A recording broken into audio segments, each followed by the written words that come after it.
Hello and welcome to our Reimagining Long-Term Care. Bonjour à tous et bienvenue à notre série de webinaires Repenser les soins de longue durée. Je suis April Price, responsable de l'amélioration du système de santé au BC Patient Safety and Quality Council et je suis également accompagnatrice du programme Repenser les SALD avec Excellence en Santé Canada qui soutient les maisons de soins de la Colombie-Britannique dans leur travail d'amélioration. Nous sommes heureux de collaborer avec Excellence en Santé Canada dans le cadre de ce webinaire pour discuter des approches d'intervention non pharmacologiques qui soutiennent le travail effectué en Colombie-Britannique sur l'utilisation appropriée des antipsychotiques dans les soins de longue durée. Mes pronoms sont elle, là, et je suis heureuse d'être votre hôte aujourd'hui. HEC et le Conseil honore les territoires traditionnels sur lesquels son personnel et ses partenaires vivent, travaillent et se divertissent. Nous reconnaissons que le niveau de vie dont nous bénéficions aujourd'hui est le résultat de l'intendance des premiers habitants de ce territoire. Nous devons nous engager à ne pas répéter les erreurs du passé et à travailler à l'établissement de relations plus équitables et plus respectueuses avec les Premières Nations, les Inuits et les Métis. La reconnaissance des territoires et des premiers intendants de ces terres est une responsabilité fondamentale de notre organisation et fait partie de notre engagement à œuvrer en faveur de la vérité et de la réconciliation. Je tiens à souligner que je me joins à vous depuis mon bureau de Vernon, en Colombie-Britannique, qui se trouve sur le territoire traditionnel du peuple Tsilitz. Nous reconnaissons et apprécions profondément leur lien historique avec ce lieu, ainsi que l'occasion qui nous a donné de nous réunir ici aujourd'hui. Je vous invite à dire qui vous êtes et d'où vous venez dans la boîte de dialogue. Nous avons le plaisir de faire une interprétation simultanée en français pour cette session. Si vous souhaitez entendre la voix de l'interprète, sélectionnez Français dans le menu d'interprétation au bas de l'écran.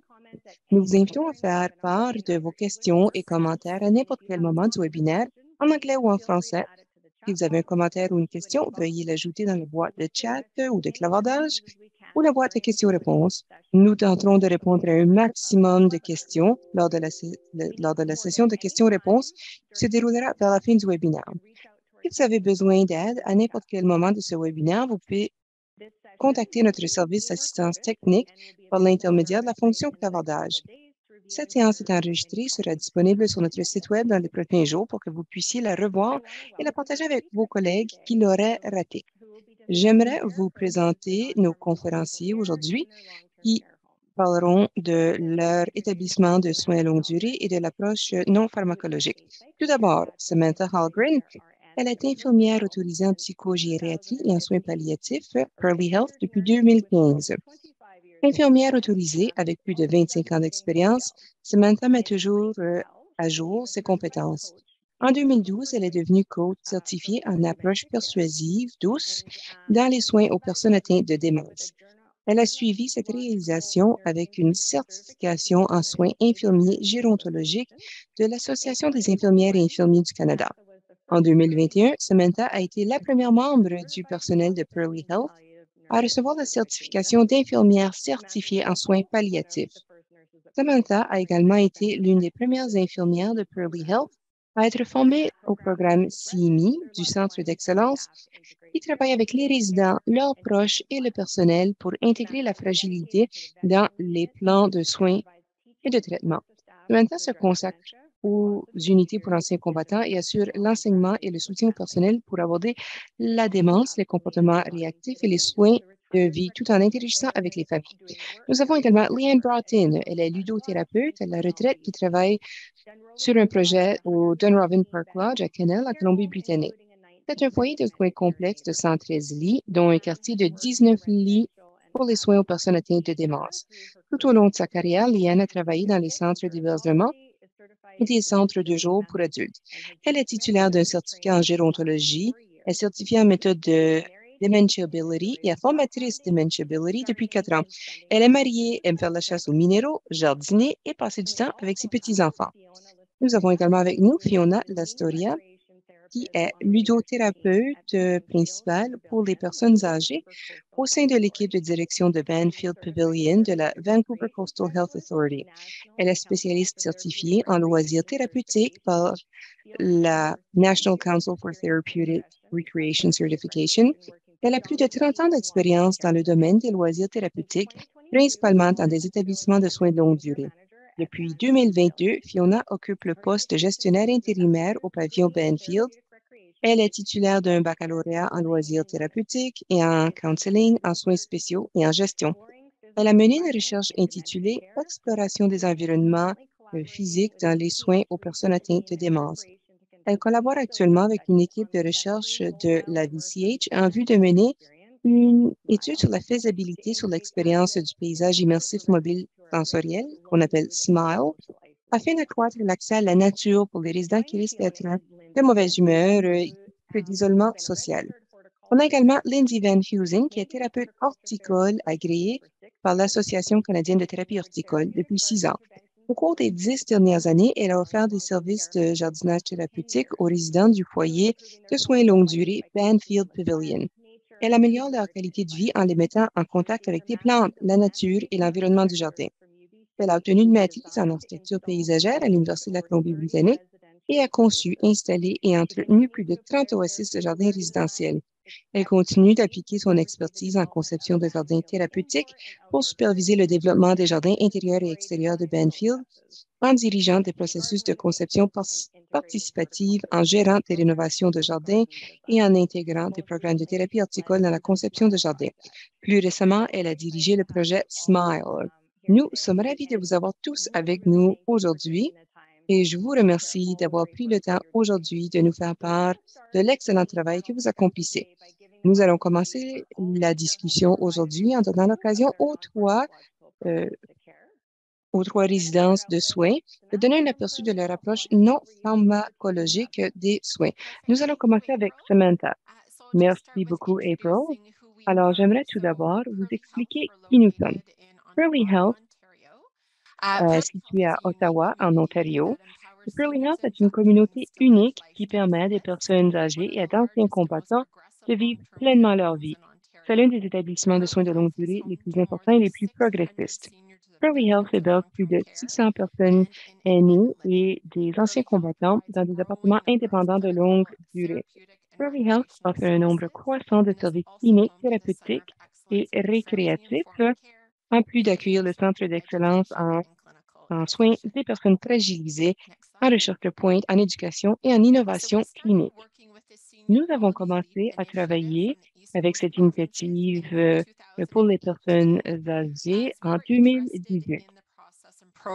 Nous nous intéressions au processus pour cesser de prescrire des produits psychotiques. Ça s'alignait avec ce que on faisait exactement à Pearly Health, donc pour s'éloigner des produits psychotiques. L'initiative pour travailler avec les provinces de la côte Est était menée par l'équipe de leadership et de médecins.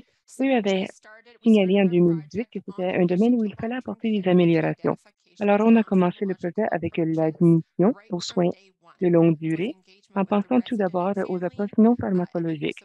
On a travaillé avec la famille, les résidents, également une évaluation dans les premières semaines d'admission. On fait des mises à jour dans la charte du résident.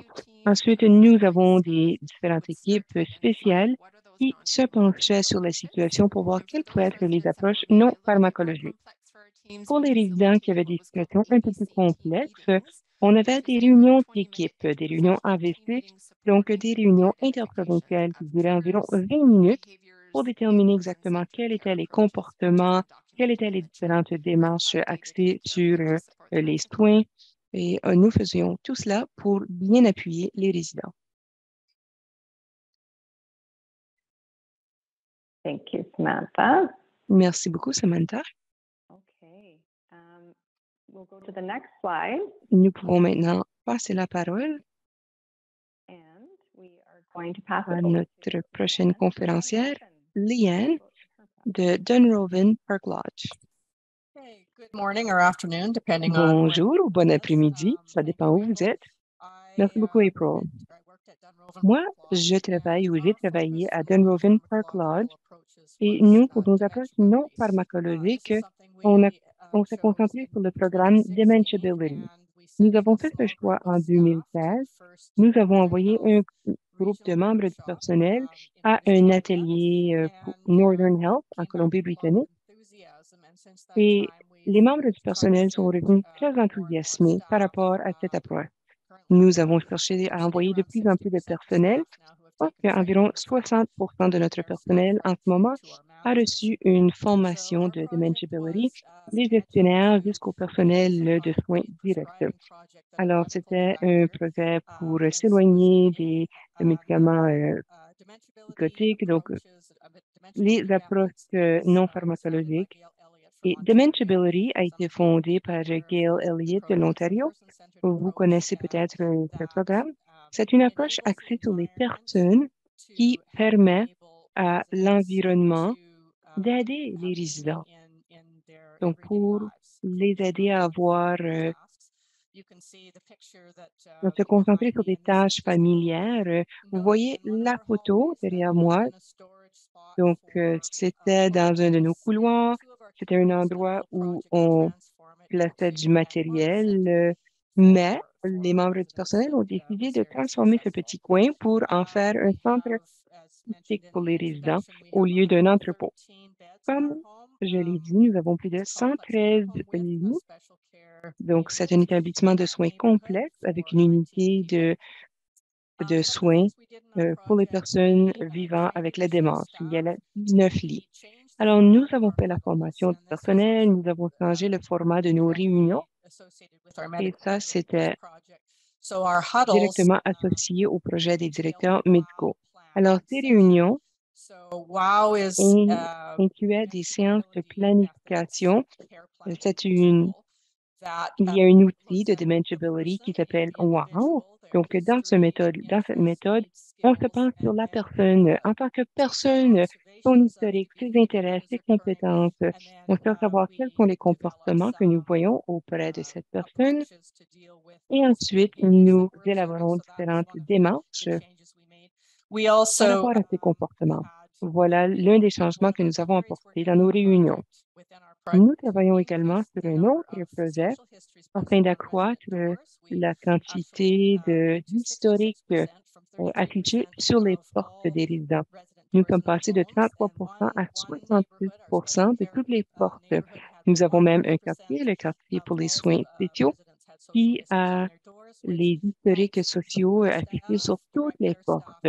Cela aide à appuyer le personnel, les visiteurs, les bénévoles, la famille, peu importe qui arrive dans ce secteur-là de la résidence, ils sauront comment mieux interagir avec les résidents. Nous avons également produit une série d'apprentissage de 5 minutes dont on a parlé à nos réunions d'équipe. Et je pense que de façon générale, nous avons réussi à obtenir, à réaliser nos objectifs. Donc, en donnant davantage de compétences et de connaissances à notre personnel, nous pourrons mieux travailler avec les résidents. Merci beaucoup, Liane. On en parlera tout à l'heure. Je vais maintenant céder la parole à Fiona et Lindsay. Bonjour à tous. Le pavillon Banfield a ouvert ses portes en 72. Nous accueillons jusqu'à 156 résidents et résidentes. Depuis la COVID, nous avons 136 résidents. Et c'est un projet mené par la Vancouver Coastal Health Authority. Alors, nous sommes à Vancouver. Notre établissement utilise la philosophie de soins Eden et ça se rapproche du projet sur lequel nous travaillons en collaboration. Lindsay vous parlera un peu plus de cette initiative sur laquelle nous travaillons. Bonjour à tous. Notre projet est un projet en collaboration de ludothérapie et de thérapie horticole. Moi, comme thérapeute horticole, je pense qu'il faut toujours avoir des jardins à l'extérieur puisqu'il y a tellement de retombées positives pour les résidents. Nous savons que cela peut réduire les symptômes de dépression, d'anxiété, les comportements de démence. On réduit également la douleur, on peut améliorer l'humeur des gens. Il y a toutes sortes de façons que les jardins améliorent la qualité de vie. Notre jardin cherche donc à apporter ces avantages-là de la nature à un environnement intérieur. Nous reconnaissons que ce n'est pas tout le monde qui a accès à un jardin à l'extérieur, que ce soit en raison de l'hiver et de l'automne ou quoi que ce soit. Nous savons que ce n'est pas tout le monde qui a toujours accès à un jardin extérieur. Notre projet a deux volets. Tout d'abord, nous avons un salon de la tranquillité. Alors, on a transformé l'un des salons en jardin intérieur. Il y a toutes sortes de choses dans ce jardin, comme on l'aurait à l'extérieur. Donc, une variété de plantes que l'on peut toucher, on peut sentir. Il y a des plantes qui sont placées à différentes hauteurs. Alors, les personnes en fauteuil roulant, par exemple, peuvent facilement toucher les plantes aussi. On a peint le plafond en bleu. Nous avons une image de nuage également pour que ça ressemble au ciel. Nous avons également des images de jardin que l'on peut changer. Comme ça, les résidents peuvent voir ce qu'ils aimeraient voir. Nous avons également une petite fontaine et également des décorations en bambou. Nous avons également des tablettes et le tout est accessible. Nous avons également un mur artistique. Ce sont les résidents qui ont créé les œuvres d'art. Ce sont des matériaux naturels que l'on peut prendre, le mettre sur les cuisses pour toucher et explorer de façon sensorielle les matériaux. Bon, il y a également la petite fontaine dont je vous ai parlé. Et ce sont les résidents qui ont choisi les matériaux pour mettre dans la fontaine. Deuxième composante, c'est une version mobile. Alors voici l'expérience sensorielle mobile. C'est le projet dont on vous a parlé tout à l'heure, le projet SMART. Le but est d'améliorer l'humeur des résidents en ayant des bruits, des images, des textures qui rappellent la nature. Alors, avec le iPad, on a de la musique, on a des bruits qui rappellent la nature et on peut également changer l'image en pensant aux intérêts et aux historiques, aux vécus des patients. Fiona pourrait nous en parler un peu plus et peut nous parler des résidents que nous ciblons dans le cadre de ces programmes. Merci. Alors, le projet SMILE combine les aspects de thérapie horticole, donc l'occasion d'avoir un lien direct avec la nature, et on ajoute à cela la stimulation sensorielle. On peut stimuler toutes les parties du cerveau pour les résidents vivant avec la démence.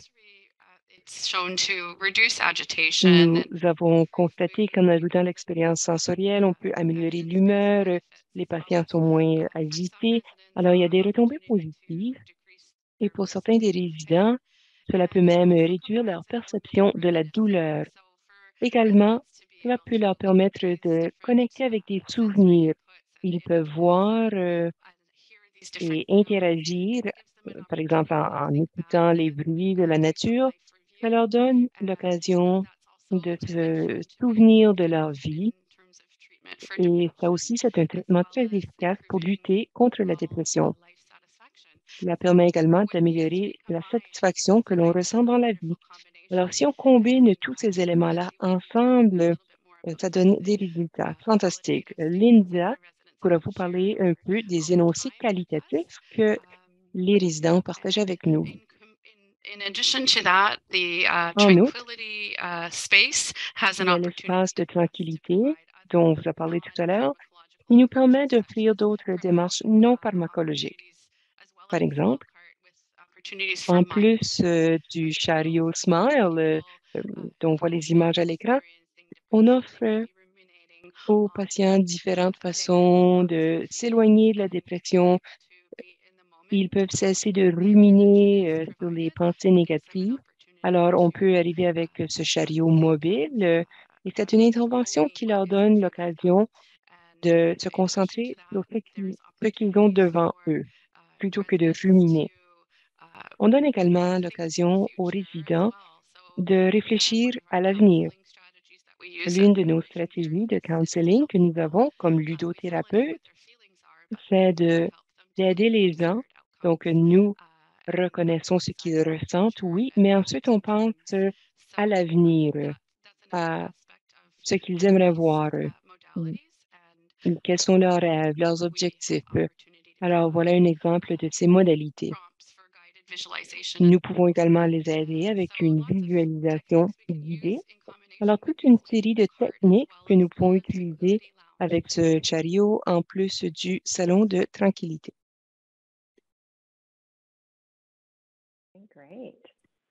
Excellent, merci. Je pense qu'on a fini avec les diapos, oui. Alors, nous allons arrêter de partager les diapositives et nous allons plutôt passer aux discussions de groupe. Alors, on aimerait inviter Liane et Samantha à allumer leur caméra et je vais vous céder la parole après vous avoir posé des questions. Toutes ces démarches par rapport aux soins sont vraiment exceptionnelles. Samantha, vous avez parlé de vous éloigner des médicaments sur ordonnance en 2018. Alors, qu'est-ce qui vous a poussé à vous concentrer sur ce type de travail? Est-ce que c'était surtout pour vous éloigner des médicaments sur ordonnance ou est-ce que vous aviez d'autres buts pour l'amélioration pour les patients? Lorsqu'on a commencé le travail, je sais que beaucoup du travail que l'on fait vient des résultats Ryan-DS. Alors, nous utilisons toujours ça comme un jalon. Alors, en 2018, avant de commencer, on s'était rendu compte qu'il y avait des petits écarts, mais ça faisait déjà partie de nos pratiques. On se rendait compte lorsque les patients prenaient des médicaments antipsychotiques, est-ce que c'était pour les bonnes raisons? Est-ce qu'il y avait des effets secondaires? Est-ce qu'il y avait autre chose qu'on pouvait leur donner comme ordonnance? Alors, lorsqu'on a réellement commencé à travailler avec les données, on s'est rendu compte qu'on pouvait voir ce qui faisait en sorte que nos chiffres étaient un peu trop élevés. On a eu des résultats rapides, parfois en se rendant compte que le résident n'avait pas le bon diagnostic. Alors, on a changé nos méthodes et on a cherché à voir ce qui existait. Les provinces de l'Est canadien déjà faisaient un travail exceptionnel. Alors, on cherchait déjà à utiliser l'algorithme de deprescribing.org. C'était un outil que l'on utilisait déjà. Et comme c'est le cas pour la plupart des résidences, on utilise beaucoup le, le QI. Alors, bon, j'ai entendu parler de toutes sortes de démarches non pharmacologiques et je me suis dit que c'était vraiment une bonne approche pour nous. Merci beaucoup. Liane, vous aussi, vous avez parlé du programme, d'un autre programme, Dementiability. Et vous avez dit que cela s'ajouterait au travail pour vous éloigner également des ordonnances. Est-ce que c'est pour cela que vous vous êtes tourné vers ce programme? Eh bien, en partie, mais en gros, on voulait vraiment offrir les meilleurs soins possibles pour nos résidents. C'est un programme axé sur la preuve, le programme Dementiability. Alors, on s'est dit que ça pourrait être un très bon programme pour nous pour s'éloigner du projet, ou plutôt pour s'éloigner des médicaments sur ordonnance. On voulait vraiment que le personnel comprenne mieux la situation et davantage de compétences afin de faire en sorte que les résidents puissent réellement profiter du programme. Oui, c'est un grand changement culturel. On en parlera un peu. Fiona et Lindsay, qu'est-ce qui vous a encouragé à utiliser ce type d'approche pour les résidents? Est-ce que c'était parce que vous voyez beaucoup d'anxiété et de dépression auprès de vos résidents? Je pourrais vous parler un peu des statistiques. En 2021, il y a eu un sondage auprès des personnes âgées, donc pour Banfield, et on a constaté que 21% des gens étaient diagnostiqués de dépression et 31% d'entre eux prenaient des médicaments pour lutter contre la dépression. et 42 d'entre eux n'avaient pas beaucoup d'engagement social. Alors, on s'est rendu compte qu'il y avait un besoin de changement. Au cours du dernier mois, on s'est rendu compte que 39 des résidents avaient des alertes de risque de violence, de risque d'agression. Et bien sûr, ces chiffres-là bougent et évoluent avec la population de résidents, mais il y en avait également 10 qui ont des alertes où ils peuvent errer ou chercher à sortir de la résidence. Alors, ça aussi, c'est un autre indicateur qui démontre que nous avons besoin de ce type de programme. Excellent, merci. Je voulais parler un peu des données. Nous savons que la collecte de données, c'est très important. Vous venez d'en parler. Comment est-ce que ça s'est passé pour vous dans la collecte de données? Je sais que tout le monde pourra répondre à cet appel. J'aimerais savoir si vous avez des méthodes simples. Vous avez parlé de NDSRI, par exemple.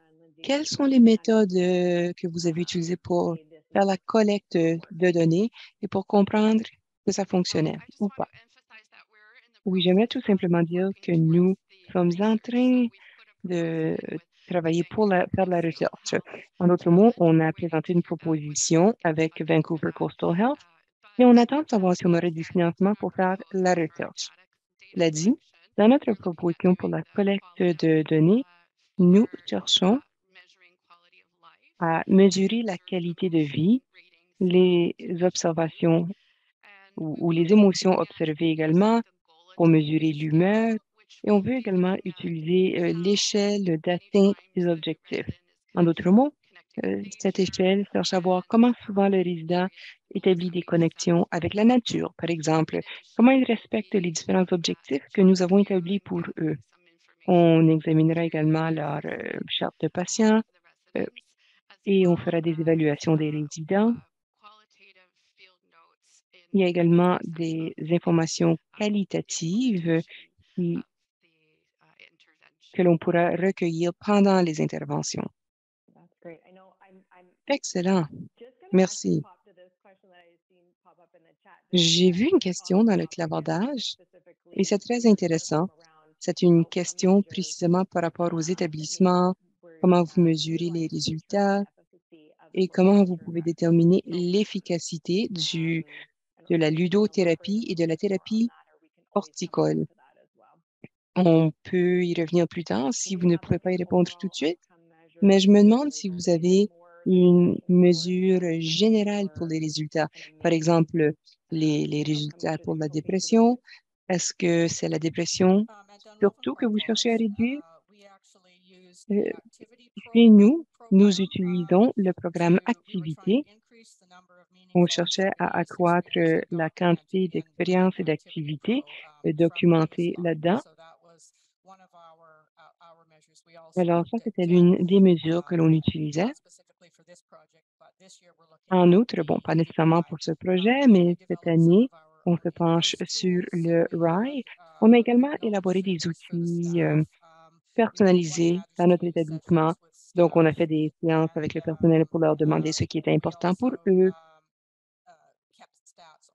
Nous avons également cherché à avoir des statistiques sur la quantité de membres du personnel qui étaient formés dans les méthodes de Manageability. Voilà comment nous avons mesuré nos résultats. Et vous, Samantha, pouvez-vous nous expliquer un peu des données que vous utilisez pour mesurer les résultats? Vous avez parlé de NDFRI, par exemple? Oui, c'est l'outil principal qu'on a utilisé parce que, bon, nous sommes un établissement très grand, alors il est facile de se perdre là-dedans. Alors, on s'est dit que l'on pouvait utiliser la quantité de résidents qui ont des médicaments antipsychotiques. Alors, j'ai entendu d'autres personnes parler de points de collecte de données précis, mais nous, ce qu'on a entendu de la part du personnel, c'est qu'ils se sentaient plus confiants à la fin du projet. Ils étaient contents de voir des résultats positifs et c'est certainement pas comme ça que nous avons commencé. Il y avait beaucoup de craintes au début du projet. Le personnel de première ligne semblait avoir peur. Fiona en a parlé aussi. Elle a parlé de l'éducation pour le personnel, de l'autonomisation pour le personnel. Et on a vraiment vu un changement dans la culture. Le personnel voulait participer euh, et à la fin du projet, les infirmières, les médecins, nous, on identifiait les résidents qui pourraient être des bons candidats pour cette méthode. Mais à la fin, on s'est rendu compte que l'équipe de soins de longue durée commençait à suggérer des résidents. Alors, c'était une mesure pour nous qui nous démontrait qu'on avait fait vraiment du bon travail pour autonomiser le personnel. That's super key, that interdisciplinary Yeah. approach. C'est excellent, tout ce travail interdisciplinaire. Est-ce que vous avez autre chose à ajouter sur la collecte des données pour vos foyers de soins? Je sais que vous avez parlé d'un projet de recherche et vous avez parlé des points de données. Vous avez quelque chose à ajouter avant de passer à la question suivante? Moi, je voudrais juste peut-être souligner un des défis et une des choses contre lesquelles je me bats. C'est notre espace de jardinage. C'est un environnement ainsi qu'un lieu pour les programmes thérapeutiques. Alors, comment est-ce qu'on mesure l'utilisation des espaces de jardinage? C'est un peu un défi. Donc, on sait que quand le personnel n'est pas là, l'espace est utilisé et donc on devrait voir des bienfaits avec cette utilisation indépendante de l'espace. Donc, c'est une des choses qu'on n'a pas encore bouclées, mais c'est un défi qui nécessite plus de recherche, à mon avis. Très bien. C'est bien d'y réfléchir, c'est sûr. Alors, je voudrais passer à parler un peu davantage de s'il y avait un facteur de succès essentiel pour votre travail, quel serait-il? Et je vais commencer par vous, Samantha. Alors, je pense que rien qu'avec la déprescription, on a commencé, mais on était un peu nerveux parce que c'était une unité, c'était un service compliqué avec lequel on a commencé. Je pense qu'on en revient vraiment à la participation de l'équipe dans tout le service. Ils sont confiants. On voit des résidents qui avaient des effets secondaires dus aux antipsychotiques. Donc, on a réussi à supprimer les ordonnances. Donc, les familles étaient inquiètes également. Donc, quand quand vous voulez avoir une idée de quel pourrait être le résultat, on était terrifiés de la possibilité de comportements très psychotiques. Le personnel avait peur de se voir blessé. Et en fin de compte, on a eu beaucoup de succès. On a eu une amélioration de la qualité de vie.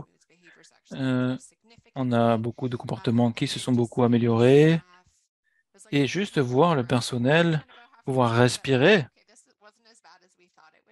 et s'est dit, oh, c'était pas aussi mal que ce qu'on pensait, parce qu'ils avaient peur au début à cause de la complexité des services. Donc ça, c'était énorme. On a eu une très grande baisse des antipsychotiques.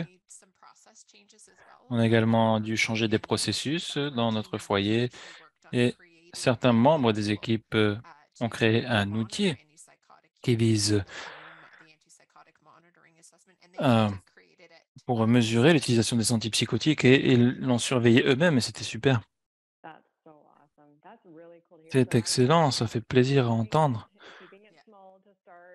Donc, il faut vraiment commencer petit, et puis regarder les facteurs de succès, la participation du personnel, l'appui des familles. Et quand on en revient aux données, encore une fois, montrer à votre personnel les données. Voilà, les comportements dangereux n'ont pas augmenté et on a vu du succès avec tout ça et des résultats positifs.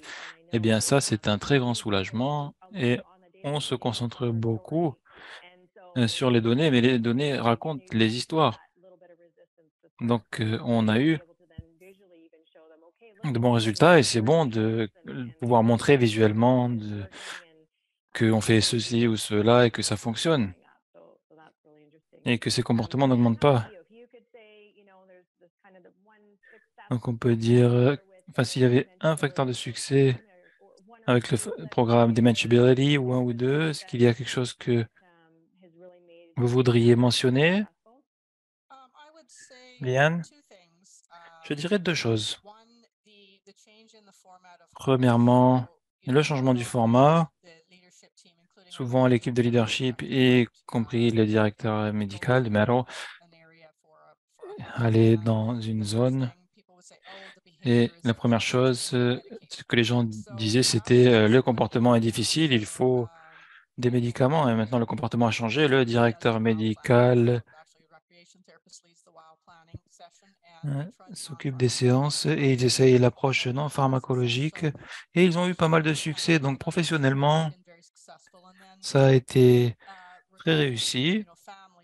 Et au niveau des familles, des services de soutien, des bénévoles, mettre les histoires sociales sur la porte des résidences a eu un impact énorme. Les gens maintenant sont plus à l'aise d'approcher les résidents et d'interagir avec eux parce qu'ils ont déjà un point de départ, ils savent quels sont leurs intérêts, ce genre de choses. Donc je pense que ça, c'était les deux plus grandes réussites. Très bien. Et ce que j'aime par rapport au programme Dementia Berry dans votre maison de santé, c'est que ça s'éloigne du processus, ça change la vie du personnel et ensuite, vous voyez que le nombre d'antipsychotiques baisse et vous êtes en dessous de la moyenne nationale et vous l'êtes depuis un moment maintenant. Donc, c'était vraiment un changement de culture que vous pouvez voir dans votre maison de santé parce que vous vous concentrez sur ce genre de réussite et sur la participation, c'est très important. Lindsay et Fiona, est-ce que vous pourriez nous parler de certains facteurs de succès? Oui, je pense que j'ai parlé un petit peu de l'aspect qualitatif. Alors, la réponse des résidents a été formidable et je vais surtout parler du programme SMART. On a vu des résidents qui étaient toujours agités physiquement et puis finalement, ils ont réussi à se calmer quand on leur a donné un bout de bois à se frotter dans les mains. Un peu de contexte, pendant la pandémie, on avait toutes ces restrictions et en tant que thérapeute horticole, on m'a enlevé beaucoup d'outils. Donc, les résidents, ça leur a beaucoup manqué cet aspect environnemental et ce jardin. Donc, c'est comme ça que le projet est arrivé également, la version portable, c'était comment amener ça aux résidents. Et donc, tant que ça satisfait à toutes les mesures de contrôle d'infection, mais que ça permet d'avoir cette expérience multisensorielle. Donc, j'ai commencé par avoir une grande image d'arbres et un plateau avec différentes écorces, différentes textures. Et j'ai caché un iPad et j'ai passé des bruits d'oiseaux dessus. Donc, j'ai un résident qui s'est retrouvé dans cette salle et il m'a dit, j'ai l'impression d'être dehors et il était ébloui. Donc, on a parlé d'arbres, de ses souvenirs quand il travaillait sur les arbres dans la forêt et ça s'est arrivé encore et encore au cours de cette intervention. Et ce qui est super aussi, c'est avoir une collection d'objets différents. Ça permet aux résidents de guider l'interaction. C'est eux qui choisissent comment interagir et ce qu'ils veulent explorer et on est là pour répondre. Et j'ai également vu des résidents vraiment s- se connecter les uns aux autres avec le programme Smile comme un catalyseur de conversation. Donc, un résident, on a fait le thème des prairies pour lui, par exemple, et il y avait un chapeau sur la table. Donc, il parlait des chapeaux qu'il portait. Ses amis sont venus. Ils ont dit, oh, ma tante fabrique des chapeaux et lui, il vient du Pacifique Nord-Ouest, un environnement complètement différent. Donc, ils ont commencé à parler des animaux et des paysages qui les entouraient quand ils grandissaient. Donc, on a cet aspect et la réponse pour l'humeur et pour les gens qui ont souri juste en entendant les oiseaux. Donc, ils sont déjà engagés dès le début, ils sont connectés. Donc ça, on sait que sur le moment, il y a beaucoup de bienfaits positifs. Donc maintenant, en se tournant vers l'avenir, on veut essayer de mesurer tout ça pour penser au long terme. Oui. Autre chose, Fiona? Oui, j'aimerais juste parler d'un autre moment anecdotique pour le salon Tranquillité. La recherche que j'ai faite il y a des années, en 2017, l'exploration de l'environnement physique, une chose qui est ressortie dans la saturation élevée, c'était l'importance de l'accès à la nature. Et comme Lindsay et moi, on en a parlé, on a collaboré à ce sujet, c'est créer ces espaces en intérieur qui soient accessibles toute l'année. Donc, ce salon de tranquillité, il a été créé à Banfield. Et c'est un peu un défi et une réussite en même temps. Ça a été un espace si populaire pour les résidents. Il y a une porte par laquelle ils peuvent passer pour entrer, une autre pour sortir. Donc, si vous regardez les pratiques exemplaires pour la disposition des bâtiments, surtout pour les résidents qui ont de la démence, les zones qui ne créent pas une espèce de cul-de-sac, pour ainsi dire, et que les résidents peuvent traverser, et c'est par là qu'ils passent.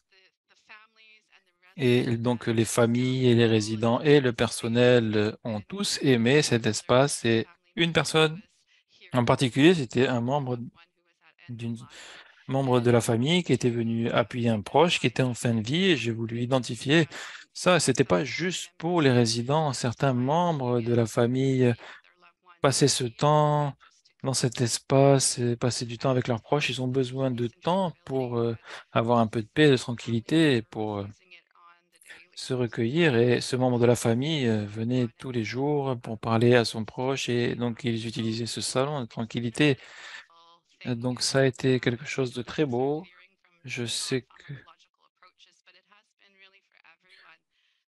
c'est une approche non pharmacologique, mais ça a plu à tout le monde. Non, c'est très important. Oui, c'est énorme. Et si on a le temps, j'avais une question qui concernait ça, cette participation des membres de la famille. C'est très bon que tout le monde puisse utiliser, y compris le personnel. Donc c'est une approche multiple. Donc bien sûr, le travail n'est pas sans défi. Alors, on aimerait un petit peu entendre parler des défis auxquels vous auriez pu faire face et comment vous les avez surmontés. Donc, je vais commencer par vous, Samantha, des défis clés. Oui, comme je l'ai dit au début, c'était cette peur. Donc, le personnel était vraiment terrifié au début. Ils avaient vraiment du mal avec beaucoup de gens qui traînaient les pieds. Donc, et donc, on avait on était préparé à ce que les choses se passent mal également. Donc, après, il fallait de l'éducation pour être sûr de déprescrire doucement. Donc, on a fait ça plus doucement que ce que ne prescrit l'algorithme, juste parce que les résidents étaient si frêles qu'ils ne répondent pas de la même façon. Donc, on était vraiment nerveux, même nous-mêmes. Donc, on pensait commencer avec encore moins que ce que l'algorithme propose au niveau de la déprescription. Alors, évidemment, les nouvelles admissions complexes avec des doses plus élevées d'antipsychotiques, c'était un petit peu un mélange d'antipsychotiques, de benzodiazépines. C'était aussi un grand défi parce que vous ne savez pas par où commencer. Donc, on a commencé par les antipsychotiques et après, comme pour tout le monde, quand la pandémie a frappé, elle a frappé très fort. Et donc, on a utilisé des psychotropiques, mais une utilisation accrue des admissions. Et ce qu'on identifie maintenant, c'est qu'on peut voir la lutte dans la communauté avant les admissions à long terme, qui aurait pu être la seule approche pour la communauté. Donc, on voit que c'est un défi maintenant, mais c'était également un défi à l'époque. Oui, chaque personne pendant ce webinaire d'aujourd'hui peut comprendre ça, et j'ai entendu ça dans les appels de coaching, donc la peur du personnel, la complexité des résidents et les nouvelles admissions, et le fait d'essayer de surmonter ces obstacles. Liane, et vous alors, est-ce que vous avez eu des défis principaux? Vous avez un petit peu parlé du personnel, mais est-ce que vous voudriez développer à certains sujets ou parler de stratégies que vous avez utilisées pour surmonter les obstacles? Oui, bien sûr, une des premières choses qu'on a fait dans le projet, c'était d'aller voir le personnel et de découvrir quels étaient les obstacles pour utiliser les méthodes de Manageability. Et la première chose, c'était on n'a pas le temps. On n'a pas le temps de faire ça. Donc, on a changé certains exercices de formation et on en a parlé au personnel directement. On leur a demandé qu'est-ce que vous pouvez faire sans matériel, sans devoir courir pour aller chercher quoi que ce soit. Qu'est-ce que vous pouvez faire dans le cadre de votre travail normal et on les a aidés à créer leur propre boîte à outils en quelque sorte. On a également un petit peu de projets de poche, donc des petits paquets d'outils de Dimensionality qu'on pouvait faire rentrer dans des toutes petites poches, des sacs Ziploc qu'on peut se mettre dans la poche. Et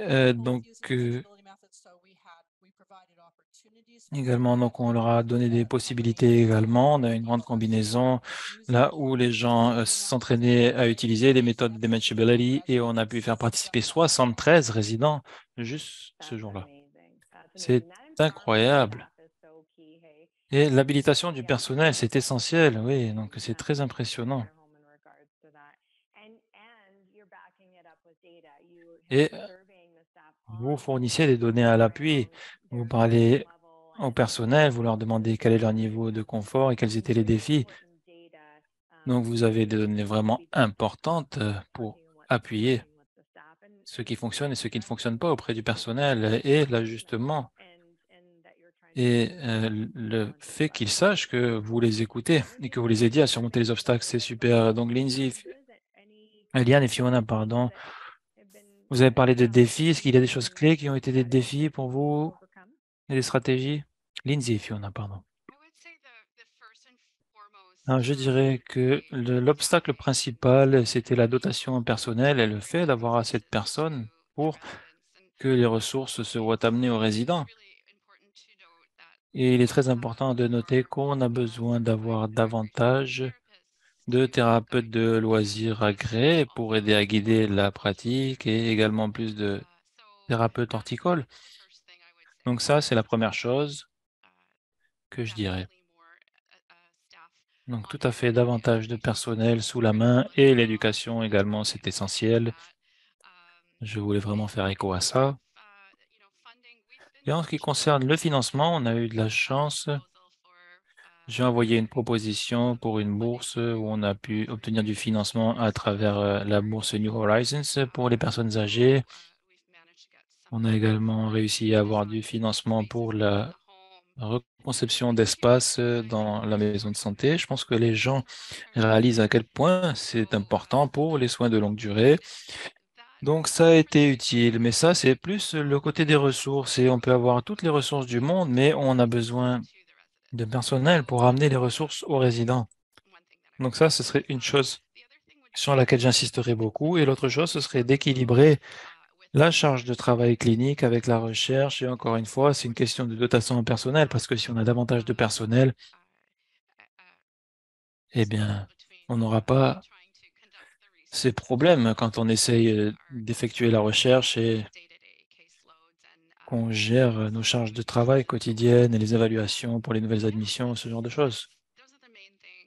Donc, ce sont les choses principales.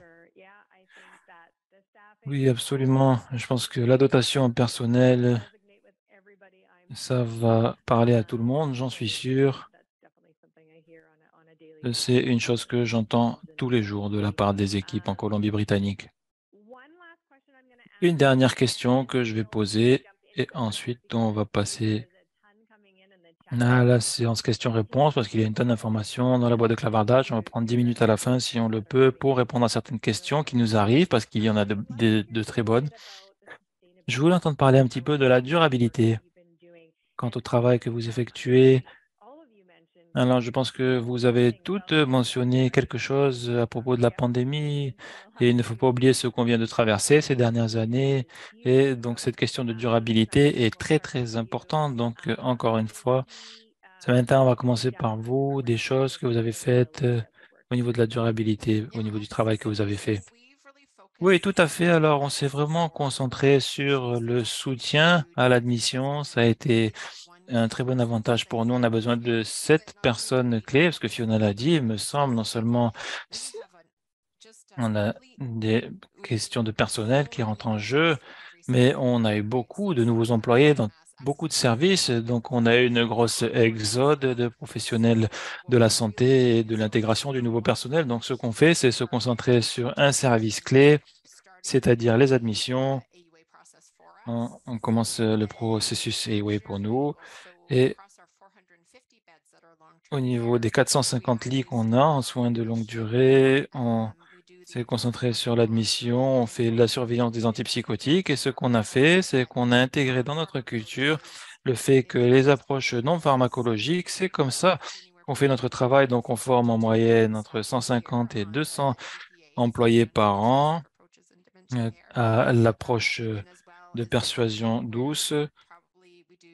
Et chaque année, on fait souvent des salons de discussion, enfin des séances de discussion, pardon, sur cette approche douce. Donc, les gens passent dans l'étage, ils marchent et ils discutent, ils parlent de ce qu'on veut accomplir. Et encore une fois, les liaisons de soins aux résidents sont dans toute la maison de santé. Ils commencent avec l'évaluation psychosociale, donc c'est l'histoire du résident, ce qui s'aligne avec notre vision, c'est-à-dire d'avoir des soins informés.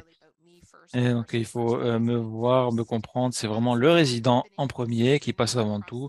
Donc, on a pu faire ça durablement dans toute la maison de santé. Ensuite, on est en train de faire un examen de comment améliorer nos processus actuels, même si on a un petit peu plus d'étalement. Et c'est le projet suivant sur lequel on travaille. C'est incroyable. Oui, les nouvelles admissions et vraiment prendre de l'avance en amont, c'est très important. Encore une fois, on entend ça constamment pendant les appels de formation et c'est très élevé dans les hôpitaux. Et quand ils arrivent dans nos maisons de santé et qu'ils arrivent des hôpitaux, on sait que c'est difficile. Donc, c'est une très bonne approche pour la durabilité et la formation. Liane et vous, alors, est-ce qu'il y a des facteurs clés qui ont mené à la durabilité pour vous? Absolument. Le soutien, c'est essentiel. On a une équipe de soins des aînés. On a du financement de seed et on a également un conseiller qui nous aide. On a également des champions qui poussent pour appuyer et on a besoin d'avoir tout le monde à bord. Donc le soutien, c'est vraiment la chose la plus importante. Absolument, Liane, je sais que vous avez un rôle clé là-dedans et il faut vraiment avoir du soutien pour faire tout ça et du financement. Fiona et Lindsay, des choses dont vous voudriez parler au niveau de la durabilité? Donc, on a des bénévoles formidables ici qui aident à utiliser beaucoup, qui aident beaucoup à l'entretien, non seulement pour le programme Smile et sa prestation et la formation du personnel, et ça a été très utile. Et également, les résidents eux-mêmes, de façon plus importante, sont capables d'entretenir l'espace. Donc, si vous regardez derrière Lindsay ou si vous voyez la photo derrière moi, vous voyez qu'il y a des arrosoirs, des brumisateurs et toutes sortes de choses. Et ça aide parce que les résidents et le personnel ont aidé à créer cet espace. Donc, ils se soucient vraiment de tout ce qu'il y a là-dedans, que ce soit les plantes, l'entretien, et décider quelle sera la suite. Donc, ça, c'est plutôt enthousiasmant. Et au niveau de la formation, l'INSEE a donné de la formation dans le service pour le salon de la tranquillité et fait venir les résidents et le personnel là-dedans pour que finalement les résidents, après que les résidents aient été escortés dans le salon, ils puissent y venir seuls. C'est ce qu'on espère. On envisage également de faire de la recherche à l'avenir. On espère qu'on pourra évaluer la baisse de des doses médicamenteuses. On prévoit de faire la première étape à l'automne. C'est une étude de faisabilité pilote. Donc, on fait ça en septembre et on a envoyé une proposition et on espère qu'on recevra le financement. On croise les doigts. À part ça,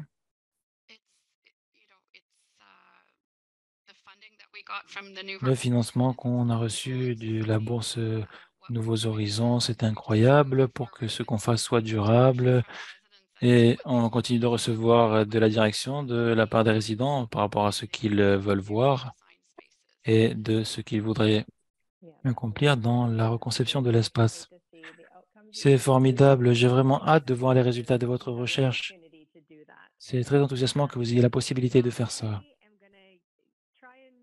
Très bien, je vais essayer de répondre à au moins une ou deux questions avant de conclure la session. Alors, la première, est-ce que vous avez des approches différentes pour les résidents qui ont des comportements plus difficiles? Quels conseils vous pourriez donner? Samantha, vous voulez peut-être commencer des conseils clés pour les comportements difficiles? Alors, dans notre maison de santé, on a la chance d'avoir une infirmière psychogériatrique sur place, ainsi que des appuis de soutien, des appuis de comportement. Donc, quand on a des résidents complexes, notre équipe est renvoyée au personnel de première ligne une fois qu'ils ont fait la diligence raisonnable. Donc, un peu la base à faire pour être évalué. Et ensuite, notre équipe se rend dans les étages pour faire un modèle des soins, pour montrer comment fournir les soins. Il y a une autre chose qu'on a commencé en 2014, je crois, non, 2011, pardon. On a commencé ce qu'on appelle l'enclave ABC Huddle. Donc, c'est une réunion où toutes les disciplines sont invitées et les disciplines qui ont loupé une réunion sont souvent déçues quand elles en loupent une, mais c'est un remue-ménage, toutes les idées sont bonnes et ce sur quoi on se concentre, c'est le premier A. Donc, qu'est-ce qui déclenche des comportements chez les résidents? Quels sont les comportements des résidents? Comment vous vous sentez par rapport à ces comportements en tant que membre du personnel? Parce que le soutien aux employés, c'est très important. Et après, comment on peut faire des interventions. Et c'est incroyable quand on fait participer toute l'équipe, des personnes qui font le ménage, aux équipes d'intervention. On amène bien sûr des encas pour encourager les gens à venir. Et ça a vraiment changé la donne parce que toute l'équipe travaille à l'identification de ces approches et ces approches exactes se voient mises à jour dans le plan de soins et on a également des affiches un petit peu sur qui sont les résidents, donc ça nous aide un petit peu à savoir à qui on a affaire. Et donc, c'est vraiment le point de soin. Merci d'en parler. Je crois qu'il faut qu'on conclue et je n'ai pu poser qu'une question du public. Désolé, membres du public et participants. Ça a été une séance incroyable. J'apprécie énormément que tout le monde ait parlé de son travail. Je voulais vraiment vous remercier 1000 fois d'avoir pris le temps d'être avec nous aujourd'hui et de parler des résultats incroyables que vous obtenez. Et j'espère que tous les gens qui se sont joints à nous aujourd'hui ont appris des idées quant à l'approche relative aux soins dans les maisons de santé. Donc, on a notre sondage qui devrait s'afficher. On apprécie vraiment les rétroactions. Est-ce que le webinaire vous a aidé? Veuillez prendre un instant pour répondre aux questions qui s'affichent sur votre écran. On aimerait également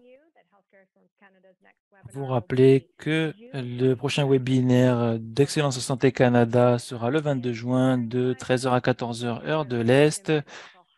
Et ce sera une présentation de la Commission de la santé du Canada sur la santé mentale sur le lieu de travail et la sécurité psychologique. Merci beaucoup d'avoir participé. Je vous souhaite une merveilleuse journée.